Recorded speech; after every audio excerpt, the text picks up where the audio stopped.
너 내가 마음에 안 드는구나? 아닌데? 나 되게 마음에 드는데? 호의가 계속되면은 그게 권리인 줄 알아요. 아우 그만 내가 무식해가 시국 그 뜻도 몰라. 뭐 아들도 아니고 변해변해 어딨노? 이런 상황을 어이가 없다 그래요. 지금 내 기분이 그래. 어이가 없네. 시나리오 쓰고 있네 미친 새끼가.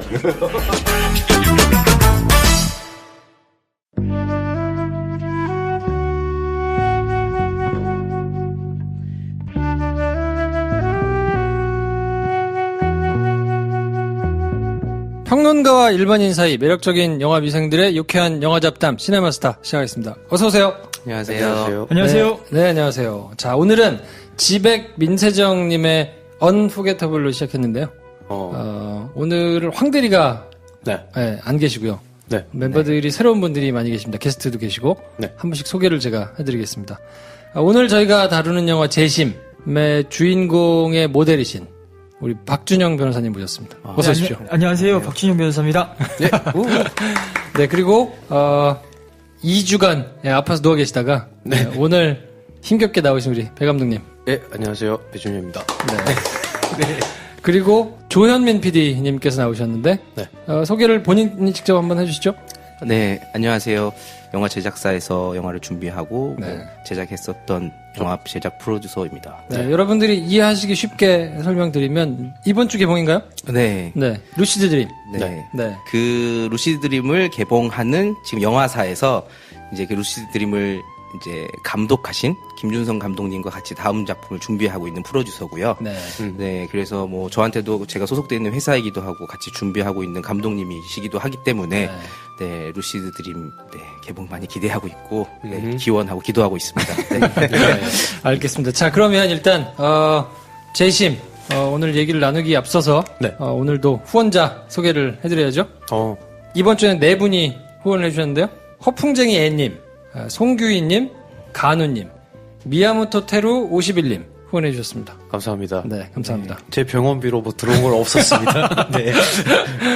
자, 황대리가 지금 출장 중이신데 뭐 영화 관련된 일로 지금 미국 출장을 갔거든요. 근데 구체적인 내용에 대해서는 이게 엠바고여가지고 갔다 와서 말씀을 드리는 걸로. 뭐 재밌는 걸 하나 하러 가시긴 했는데 아무튼 그렇습니다. 그래서 오늘 저희가 소개를 해드릴 영화는 재심인데 앞서서 영화의 주인공의 모델이 되는 건 사실 이렇게 흔치는 않으니까 어떠셨습니까? 요 영화가 이제 나를 주인공으로 해서 한다. 처음부터 그렇게 기획이 된 건 아니라면서요? 네, 그건 아닙니다. 이 사건이 영화화된다는 얘기는 4년 전에 나왔습니다. 그리고 또 영화의 제안도 제가 한 게 아니라 이 사건을 제게 소개했던 한 방송사 기자분이 제안을 했던 겁니다. 초반에는 이제 그 감독님이 직접 시나리오를 쓰셨는데 변호사가 영화의 그 주인공인 영화가 너무 많지 않냐. 그래서 그 피고인이 스스로 진실을 찾아가는 형태로 끌고 가려고 했었는데요. 근데 그게 이제 좀 시간이 지나면서 어떻게 저와 그 억울한 옥살이 하신 분이 공동으로 주인공이 되는 그런 상황이 되더라고요.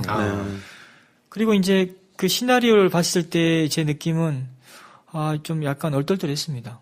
왜냐면은 좀 영화가 개봉이 됐고 스크린에 제가 이렇게 등장한다는 것이 좀 믿겨지지도 않고 좀 많이 좀 묘한 기분입니다, 이게. 그래요? 그럼 어디까지가 사실이고 어디까지가 픽션이고 이런 거는 저희가 좀 이따가 조금 이따가 구체적인 내용 할 때 소개를 드리고요. 일단 그러면 김프로의 줄거리 소개로 재심 시작하겠습니다. 네. 나 아니잖아. 엄마 나 아니라고. 나 아니라고. 조현우 씨는 살인죄로 10년 만기 목욕하고 출소했습니다. 2000년 8월 전라북도 익산 약천 오거리에서 40대 택시기사가 무참히 살해당합니다. 이날 사건 현장에서 범인이 도주하는 모습을 목격했던 다방 커피 배달원 현우는 경찰에게 목격담을 털어놨다가 순식간에 살인범으로 몰리게 됩니다. 경찰의 거듭된 폭행으로 자백 아닌 자백을 하게 된 현우는 징역 15년이 확정됐고 항소심에서 5년이 줄어들어 결국 10년을 감옥에서 보내게 되죠. 어느 날 돈 없고 백 없는 생계형 변호사 준영이 이 사건을 알게 되고 현우의 재심을 받아내기 위한 끈질긴 싸움이 시작됩니다. 법꾸라지들의 민낯을 보게 하는 영화 재심입니다. 내가 법정에서 증명해줄게. 너! 절대 살인범 아니라고. 네, 이런 내용인데요. 저희가 이제 그 영화를 보고 소개를 할 때 한마디 총평을 하거든요. 근데 이제 두 분은 게스트시니까 오늘은 이제 저하고 배 감독님하고 두 분이 할 텐데 배 감독님은 어떻습니까? 한마디 총평. 빡친다. 빡친다. 네. 빡친다. 영화를 보면 빡쳤나요? 네. 정말 빡쳤어요. 처음부터 빡쳤어요. 그 어머니 역할을 하신 김혜숙 씨. 말도 안 돼 이러잖아요. 네. 그게 계속 지속되고 머리에서 계속 맴돌더라고요. 그 말이. 네. 말도 안 되는 일이 일어나는데 우리는 할 말이 말도 안 돼밖에 없잖아요. 다르게 어떻게 할 수가 없는 상황이 맞닥뜨려진 걸 계속 보고 있으니까. 저의 한마디 총평은 투박하지만 열심히 버무렸다. 네. 투박하지만 열심히 버무렸다. 이게 이제 실화를 소재로 한 영화니까. 네. 이런 게 보통 이제 영화로 만들기가 그렇게 쉽지만은 않잖아요. 또 익히 알려진 사건을 가지고 영화를 만들기가. 네. 근데 나름대로 이제 실화하고 픽션을 열심히 잘 이렇게 버무려서 만들려고 노력한 흔적이 좀 보여서. 네. 저는 뭐 즐겁게 봤는데. 어떠셨습니까? 조 PD님은? 저도 한마디 총평 이런 거 해야 되나요? 네, 원하시면. 네. 저는 후련하지 않았다라고 얘기를 하고 싶어요.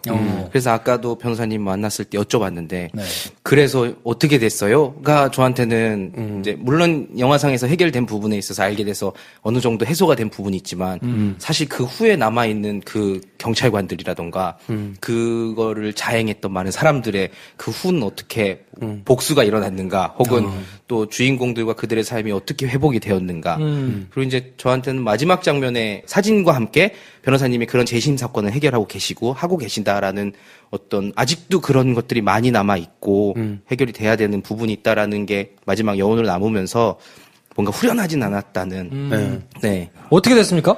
최고는 재심에서 무죄 판결이 받았죠. 받고 또 확정이 됐습니다. 네.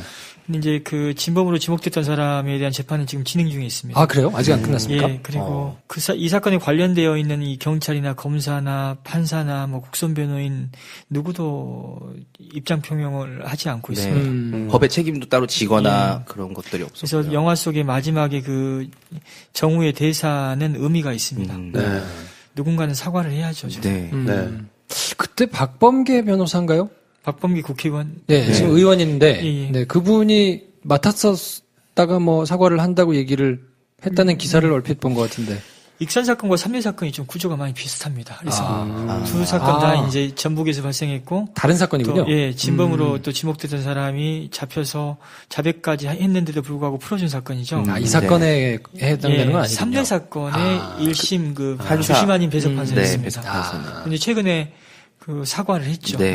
위로 말씀드린다 했고 또 용서를 빈다는 표현까지 썼습니다. 야, 그런 표현을 쓰게 사실 국회의원이니까 쓰게 또 쓸 수 있었던 거 아닌가 싶은데. 근데 사실 좀 지금까지 이런 사례는 한 번도 없었거든요. 이제까지 뭐 수많은 오판이 있었는데 오판의 당사자 그리고 또 경찰이나 검사 누구도 반성하는 모습 보이지 않았습니다. 박범계 의원의 이번에 그 의미 있는 사과는 좋은 선례가 될 것 같습니다. 판사 신분에 있으면서 용기를 내는 분이 있으면 더 좋지 않을까 싶은 생각이 조금 들기는 하는데 아무래도 이제 국회의원이면 뭐 예전에 자기가 이제 판사 때 했던 일이지만 아무래도 상대적으로는 뭐 그것도 이제 쉬운 일은 아닌데 뭐 상대적으로는 좀 부담이 덜 하잖아요. 가장 의미 있는 사과는 말씀대로 현직에 있는 사람이 해주는 게 가장 좋죠. 그렇죠. 근데 이제 이게 또 쉽지 않은 게 뭐냐면 우리나라 사회 문화가 개인이 뭘 하고 싶다 해서 할 수 있는 문화는 아닌 것 같아요. 그러다 보니까 지금 이 사건에 관여됐던 많은 사람들이 반성을 안 하겠습니까? 하는 사람도 있겠죠. 근데 이제 쉽게 나서지 못하는 우리 또 사회 문화가 있는 것 같습니다. 잘못된 문화긴 하지만. 자, 그러면 변호사님께서는 어떻게 보셨습니까? 영화. 저 같은 경우에는 솔직하게. 솔직히 말씀드리면 제가 시사회 때 영화를 보고 나서 일단 자리에 앉는 순간부터 부담이죠.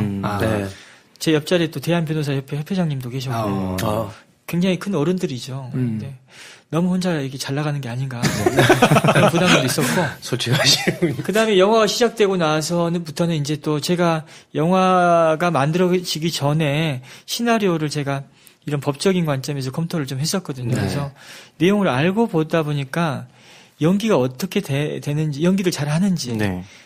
이런 관점에서 보게 되더라고요. 그래요? 흐름을, 어떻습니까, 연기는? 연기 잘하시거든요. 그래서 흐름을 좀 이렇게 쭉 보는 게 아니라 그런 어떤 디테일한 부분을 갖다가 확인하려는 어떤 상황이 되고, 이제 또 어느 순간부터 이제 제 영화 속 주인공의 이름이 또 제 이름과 같다 보니까 제 이름이 자꾸 이렇게 크게 들리더라고요. 그러면서 그렇죠. 부담도 되고 쑥스럽기도 하고. 그래서 영화가 한 2시간 영화인데 금세 시간이 다 지나갔고 끝나고 나서는 솔직히 제가 무슨 제 스스로 어떤 평가를 내리기 어려울 정도로 제가 영화를 잘 못 봐버렸습니다. 그래서 뭐 나와서 좀 약간 당황스럽기도 하고 여러 복잡한 감정이었습니다. 영화인이시네요. 제가 영화인으로서 보통 그런 저희 기술 시사하거나 시사할 때 각자 파트별로 자기들 거를 봐야 되기 때문에 영화의 전체를 못 보더라고요. 처음 보면은 촬영하는 분들은 촬영에만 신경을 쓰고 계시고 뭐 의상하시는 분들은 저 옷이 연결이 맞는지 잘 나왔는지 다들 그런 마음으로 처음을 보더라고요. 네. 두 번째가 차라리 낫더라고요. 두 번 보셨습니까? 두 번 봤습니다. 영화인이시네요. 영화인이십니다. 세 번째가 더 나을 것 같은데. 자, 그래서 기본 정보를 지금 황대리가 없으니까 제가 한번 훑어드릴 텐데요.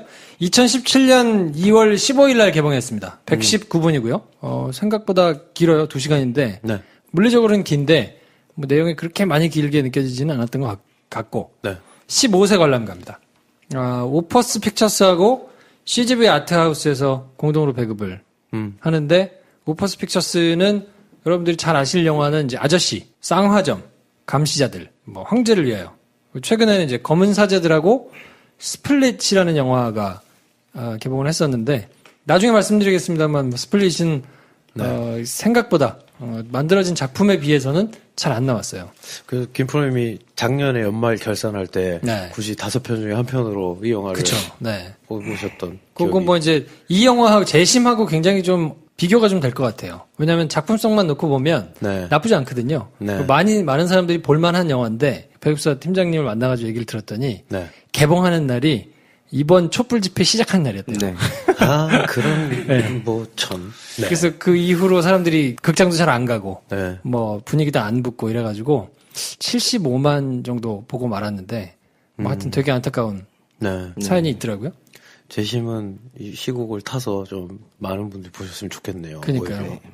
실제로 스크린 수도 지금 제일 많고요.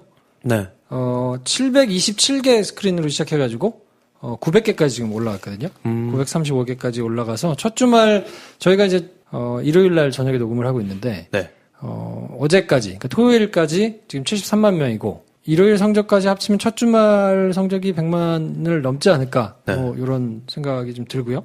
정우, 강하늘, 김혜숙, 이동희, 한재영, 뭐 이경영 뭐 이런 분들이 나오시고요. 박철민 배우도 잠깐 나오시고 우정 출연으로 나오시고 제작비는 35억 원 정도 들어서 손익분기가 165만 명 정도로 알려져 있던데 뭐 무난하게 넘지 않을까 싶은 생각이 좀 들고 김태윤 감독님의 네 번째 작품입니다. 그래서 1972년생인데 직전 작품으로는 또 하나의 약속이라고 삼성 백혈병 환자 사건을 다룬 내용이었고 거기 주인공이 박철민 배우에서 이번에 우정 출연하고 그래서 아마 그 연결이 된 것 같아요. 그리고 사실 2006년에 데뷔는 잔혹한 출근이라는 김수로 씨 나오는 코미디 영화를 했는데 34만 정도 봤거든요.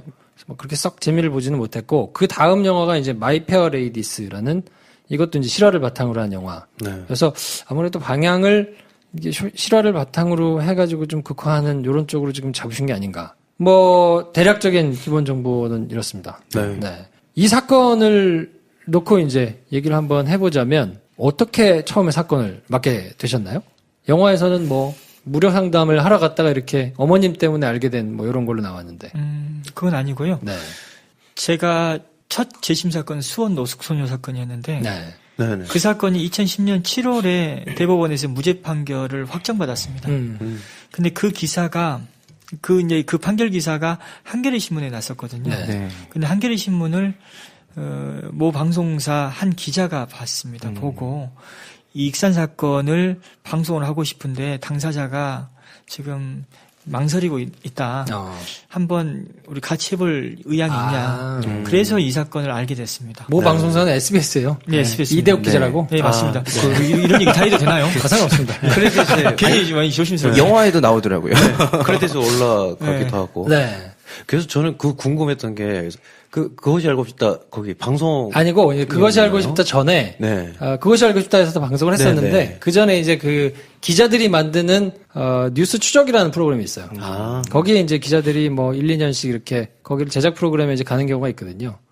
근데 이대욱 기자한테 들어보니까 제보가 이제 많이 이루어지고 또 제보를 받아서 취재도 하긴 하는데 이 사건이 익산 사건이 2003년에 회자될 때가 있었거든요. 네. 진범으로 잡혔을 때 영화에서. 그때 이대욱 기자가 이 사건에 관심을 가졌던 겁니다. 그리고 이제 이 최군이 만기 출소한 해가 2010년이었거든요. 그래서 출소 즈음에 이 사건을 다시 한번 재조명해봐야겠다는 생각을 가졌던 것 같아요. 그러면 그래서 직접 먼저 접촉을 한 걸로 제보가 알고 아니고 있습니다. 찾아갔군요. 예. 찾아갔는데 이제 어떤 변호인이 없이는 이게 이 최군이 그렇죠. 용기를 내기 좀 어려울 것 같아서 원래는 다른 검사 출신 변호사를 생각했었는데 이대욱 기자도 우연치 않게 한겨레 신문 기사를 보게 된 거죠. 저도 이 사건을 맡게 된 게 이 기자가 한겨레 신문을 보지 않았다면 저는 이 사건을 맡지 않았을 겁니다. 그러네요. 그렇죠. 뭔가 우연히 겹쳐서 이렇게까지. 아니, 그리고 이대욱 기자가 제가 막 기자 생활을 시작해가지고 수습 기자를 돌 때 제 사수였어요. 근데 굉장히 이제 수습할 때는 기자들을 아주 악독하고 막 혹독하게 이 트레이닝 하기로 유명하거든요. 수습 때 막 이렇게 사회부에서 돌릴 때 유일하게 쪼지 않았던 사수였어요. 네. 관심 없어요, 별로 그런 거에. 되게 그냥 좀 이렇게 자잘한 거에 이렇게 신경 쓰거나 이러지 않고 대범하시죠. 네, 약간 대범한 스타일이어가지고 원래는 일부러 막 쪼거든요. 일부러 막 시간 체크해가지고 막 1분 늦었네, 2분 늦었네 이런 걸로 막 벌 주고 막 하는데 전혀 그런 거에 관심 없고 그냥 있다가 하루 종일 연락이 안 올 때도 있고. 그래서 어쨌든 그래서 이제 이대욱 기자가 그 뉴스 추적을 보도를 했을 때 저는 친한 선배니까 내용이 굉장히 좋은데 시청률이 별로 안 나왔어요. 뉴스 추적. 네, 뉴스 추적 스타일이 그 시청률이 많지 않으니까 제가 기억나는 게 그 다음날 제가 전화를 해가지고, 이거를, 그것이 알고 싶다나, 시청률이 많이 나오는 프로에서 했어야, 좀 더 도움이 될 텐데, 안타깝다는 얘기를 서로 한 적이 있거든요. 근데 이제 그 다음에, 그것이 알고 싶다 해서 또, 조명을 하기도 하고, 그랬죠? 네, 맞습니다. 그게 그러면, 그것이 알고 싶다, 극 중에도 이제 나오긴 하는데, 그것이 알고 싶다가 실제로 그러면 변호사님이랑 그 기자님이 이제 다시 최고를 설득해가지고, 재심을 하자고 하던 차후에 그게 일어난. 그것이 알고 싶다는 한참 뒤에 되지 않았나요? 실제 과정을 보면 이대욱 기자가 먼저 알았고 사건을. 저도 이대욱 기자를 통해서 이 사건을 알고 이제 함께 이제 증거 수집하러 다니다가요. 이제 그것이 알고 싶다는 이제 이대욱 기자가 제작했던 뉴스 추적이나 그리고 또 그 현장 21이라는 프로그램이 있었거든요. 그 프로그램 이후에 이제 다시 한번 재조명을 해줬죠. 근데 그것이 알고 싶다의 어떤 역할이 또 크긴 컸습니다. 사람을 많이 찾아줬습니다. 그리고 자료 같은 거. 특히나 이 진범으로 지목됐던 사람의 자백 음성 파일은 그것이 알고 싶다 해서 수집했습니다. 그 결정적인 증거로 또. 거기서 사람 잘 찾고 자료도 잘 찾고 또 밤새도록 거기는 기록을 분석합니다. 스타일이 좀 달라요. 왜냐면 그 현장 21이라는 프로그램은 뉴스 추적이 이름이 바뀐 거거든요. 그래서 이제 똑같은 사실은 프로그램인데 20분짜리를 만드는 거예요. 그러다 보니까 이 취재를 주구장창 많이 해도 이걸 내보낼 수 있는 시간이 적잖아요. 근데 이제 그것이 알고 싶다는 60분짜리니까 제작진들도 굉장히 많고 PD가 제작하는 프로그램하고 기자가 제작하는 프로그램의 성격이 조금 다른 것도 있고 저는 처음에 이 사건의 공론화도 SBS 시작됐고 또 중요 증거 수집도 SBS 시작했습니다. 저는 결과적으로 재심과 무죄 판결은 이제 제가 이끌어냈다고 하는데 SBS의 기자나 PD분 그리고 작가분이 없었다면 이건 재심이 불가능했습니다. 물론 그 이전 단계로 돌아가면 또 진범을 잡았던 황상만 형사의 집요한 어떤 수사 그 결과물이 없었다면 재심이 또 안 됐겠죠. 그렇죠.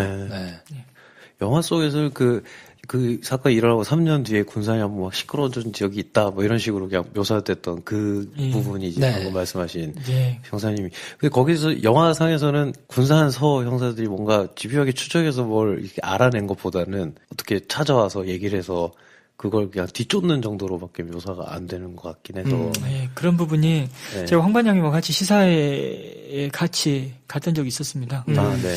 굉장히 미안했습니다. 왜냐면은 사실상 이 사건의 주인공은 황상만 반장이거든요. 그리고 저는 그 황 반장님의 어떤 자료들을 잘 취합해서 좀 마무리한 사람에 불과한데 그분의 어떤 노력들이 일단 외부적으로 이렇게 드러나지 않아서 네. 좀 그런 부분들이 많이 미안하더라고요. 범인 친구의 양심의 그런 가책으로 인한 자백으로 이렇게 네, 영화상에서. 표현이 이 되니까. 모든 진범, 네. 이 사건의 재심은 진범으로 지목됐던 사람들, 그리고 그 주변 사람들의 진술이었거든요. 그걸 받아낸 분은 황상만 반장이었습니다. 그렇구나. 자꾸 얘기를 제가 많이 하려고 합니다. 여기저기 가서. 네. 영화의 이면에 우리가 알아야 될 사실들. 네. 네. 그 얘기를 뭐 시작하기 전에 잠깐 들으니까 네. 사건 자체가 되게 불행한 사람들이 좀 많다고. 네. 네. 뭐 이 사건은 참 가장 먼저 접할 수 있는 불행은 그 15살의 나이에 10년 동안 옥살이를 했던 그 최근의 불행이 가장 저희한테 와닿죠. 네. 지금 현재. 그런데 이제 그 사건의 피해자, 네. 네. 돌아가신 택시기사의 불행. 네. 그분 같은 경우에는 정말 어린 자식들을 키워가면서 사업을 하시다가 IMF 때문에 망해가지고 지금 택시기사가 원래 직업이 아니었다가 택시기사로 이제 생계를 이어가던 분이었거든요. 네. 그분의 불행이 가장 크죠. 그리고 네. 또 그분의 가족들의 불행이 있습니다. 근데 이 사건이 이제 이렇게 사실관계가 이제 조작되고 오판이 이루어지는 과정에서 이제 또 다른 불행들이 이제 막 싹트기 나오기 시작하죠. 네. 진범을 숨겨줬던 친구가 자살을 했습니다. 네. 그리고 또 이 사건 수사팀의 막내 경찰이 또 자살을 했고요. 네. 또 이건 뭐 이 사건 이걸 또 여기 뭐 어떤 좀 약간 오해의 소지가 있긴 하지만 어찌됐든 간에 지금 이 사건을 수사했던 잘못된 수사를 했던 팀의 큰 우두머리 형사분이 교통사고로 또 죽었습니다. 네. 그래서 뭐 여러 사람들의 억울하거나 또 안타까운 죽음. 영화에는 뭐 등장을 하지는 않았는데, 네네. 뭐 아무튼 이런 게 있고요. 평론가들의 평가를 보면 중박 정도 되는 것 같아요. 네. 많다고 보기도 뭐하고, 네. 적다고 보기도 뭐하고. 평식이 오빠 2개 반 주셨습니다. 의미는 뾰족, 감흥은 뭉툭. 네. 그래서 아무래도 이 만듦새나 뭐 이런 거를 좀, 얘기를 하신 것 같고요. 이주현 씨가 3개 반. 법은 알고 정의는 모르는 사람들이 꼭 좀 보길. 네. 이렇게 달아주셨고. 정지혜 씨가 3개. 자극의 시대로부터는 비껴섰으나 긴장마저 걷어낸.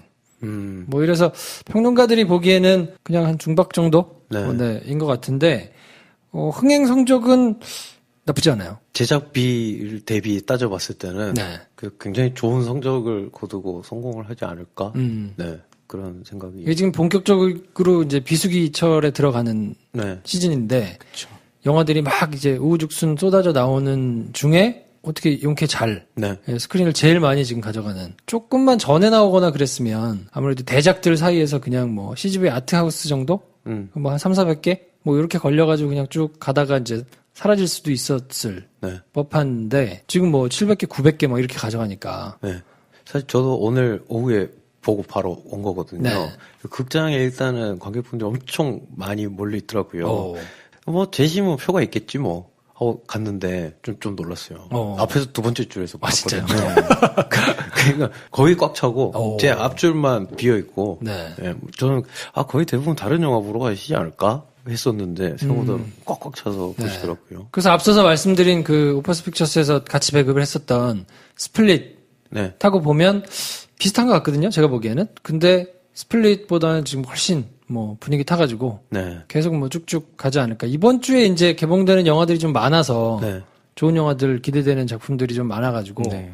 스크린이 어떻게 될지는 모르겠는데 그래도 뭐 이 정도 분위기면 괜찮지 않나 싶은데요. 네. 보고 났을 때 영화가 이루고자 했던 어떤 의미 관객들이 도달 못하긴 굉장히 힘들 것 같아요. 보면 같은 걸 느끼고 다시 자기 생각을 돌아보고 할 수 있는 영화인데 보통 근데 그럴 때 너무 강요한다거나 아니면 너무 심파로 간다거나 아니면 실제와 이제 허구를 잘 섞어서 그걸 잘 끌고 가지 못하고 어느 순간 그냥 감정적으로 그냥 좀 거리를 두게 한다거나 뭐 이런 소지의 영화들이 많잖아요. 네. 근데 이 영화는 지금 다시 되돌아볼 수 있는 시국도 시국이고 평소에 우리가 느꼈던 약간 억울함이나 좀 이런 그렇다고 막 너무 시원하게 통쾌함을 줘서 그걸 그냥 섣불리 봉합하지도 않고 뭐 그런 점에서 좀 굉장히 의미 있고 잘 만들어진 영화 같아요. 그럼 배 감독님의 그런 감정을 똑같이 이입을 한다면 빡친다 관객들이 빡친다. 가보고 나오면. 네. 그러니까 그렇다고 속 시원하게 뭐 살풀이 해주는 것도 아닌 게 좀 오히려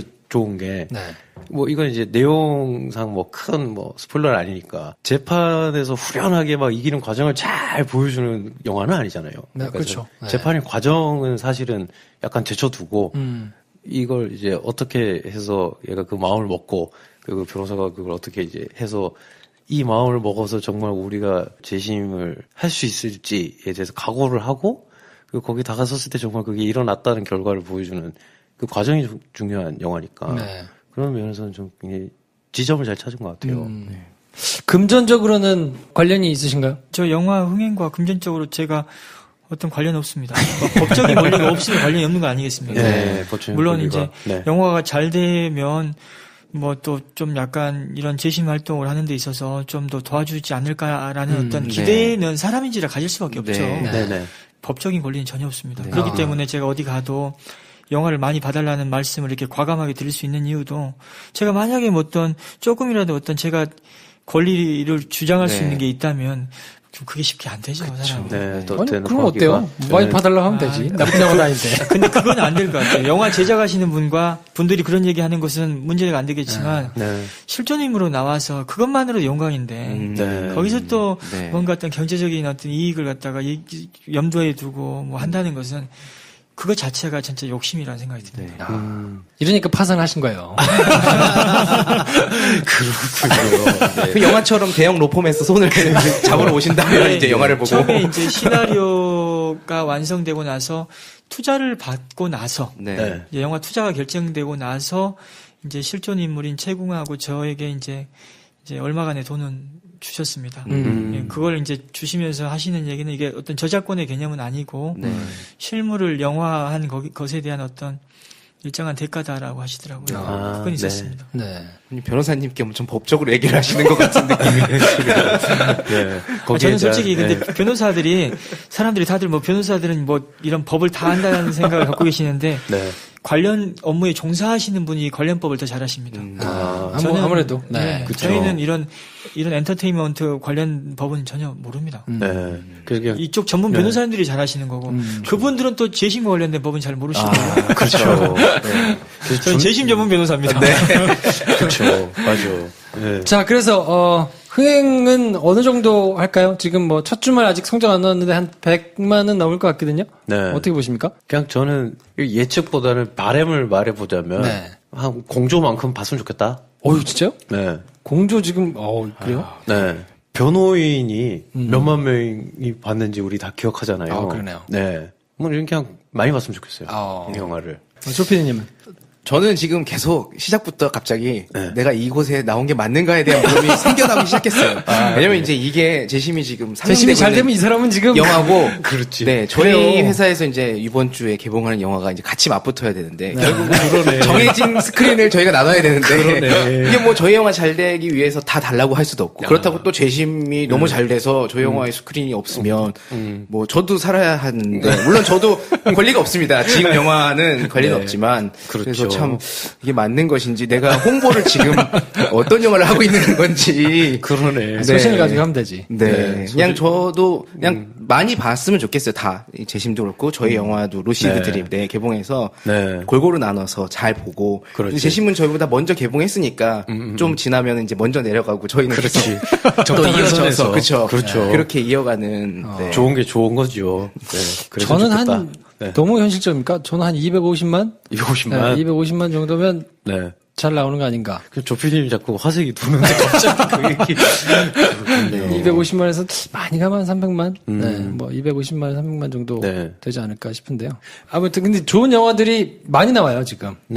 뭐 아카데미 앞두고 있기도 하고 이래서 지금 막 영화들이 쏟아져 나올 때라서 공조 같이 그냥 텅 비어 있어가지고 막 또 설 연휴 막 이렇게 가져가고 해가지고 쫙 가져갈 때 하고는 조금 사실 뭐 그러긴 힘들겠죠. 네. 그 공조쯤 되는 스코어는 진짜 무주공산에 그냥 완전 그냥 혼자 점령해놓고 싹 가져간 스크린 막 스코어였고 1,400개씩 막 열고 막 이럴 그렇죠. 때였으니까 네. 뭐 그렇긴 한데 어쨌든 많이들 봐주셨으면 좋겠고요. 네. 어떤 분들한테 추천을 할 수 있을까요? 뭐 그것이 알고 싶다, 뭐 아니면 뉴스 추적, 아니면 심지어 막 신기한 이야기 Y 뭐 이런 거 찾아보는 분들 되게 많아요. 그렇죠. 실제 있었던 일인데 해결 안 됐거나 뭐 네. 이 어떻게 이럴 수가 있냐 이런 거 막 찾아보시는 분들 되게 많거든요. 네. 그런 분들이면 무조건 가서 보시면 원하는 바를 다 얻고 나오시지 않을까? 네. 조피디님 어떻습니까? 저는 이 15세 관람가잖아요. 네. 뭐 물론 이제 15세 미만도 부모님과 동행하면 같이 볼 수 있겠지만 저는 어린 친구들이 많이 봤으면 좋겠어요. 그 실제로 영화에서도 보면 그 당시 주인공이 어렸잖아요. 네. 잘 몰랐잖아요. 그래서 그런 상황에 닥쳤을 때 잘 알지 못하기 때문에 더 너무 쉽게 그런 억울한 길로 지금 강제적으로 가게 됐었던 거를 보게 이제 봐서 많이 알았으면 좋겠고 더불어 그런 것도 결국은 진실을 밝혀내고 도와주고 다시 회복시켜주기 위해서 싸우고 있는 분들이 일상에 존재한다. 이런 맞아요. 걸 어린 아이들이 좀 많이 보고 이제 본인들이 그런 걸 보면 느끼는 게 있을 거 아니에요. 내가 어떤 사람이 되고 또 나도 어떤 사람을 위해 살고 좀 꿈을 갖고 다른 길들을 볼 수 있는. 네. 감동적이네. 진짜 감동적이네. 자, 변호사님 어떻습니까? 어떤 분들한테 추천을 좀 할 수 있을까요? 일단 이 사건 영화의 저는 의미가 저도 영화를 보면서 그 억울한 사람의 고통 그리고 그 가족들의 고통을 참 절절하게 표현했다는 생각이 들었거든요. 또 연기도 잘하셨고 또 이게 실제 사건이기 때문에 더 공감을 하실 것 같아요. 그래서 이런 억울한 일들의 해결 과정에 또 일선에 있는 분들이 돼야 되는 분들이 이제 경찰이나 검사나 또 판사 또 때로는 변호인들인데 저는 이런 분들 사법기관 종사자들이 좀 많이 보셨으면 좋겠습니다. 그래서 억울한 일을 줄이고 또 억울함을 풀어주는 일에 우리가 적극적으로 나서주는 어떤 사회가 됐으면 좋겠습니다.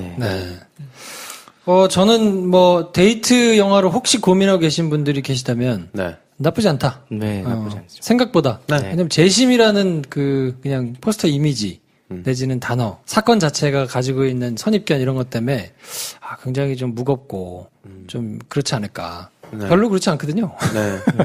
저는 그런 생각도 들어요. 그러니까 우리가 이제 너무 힘들 때는 편한 거 보고 싶어 하잖아요.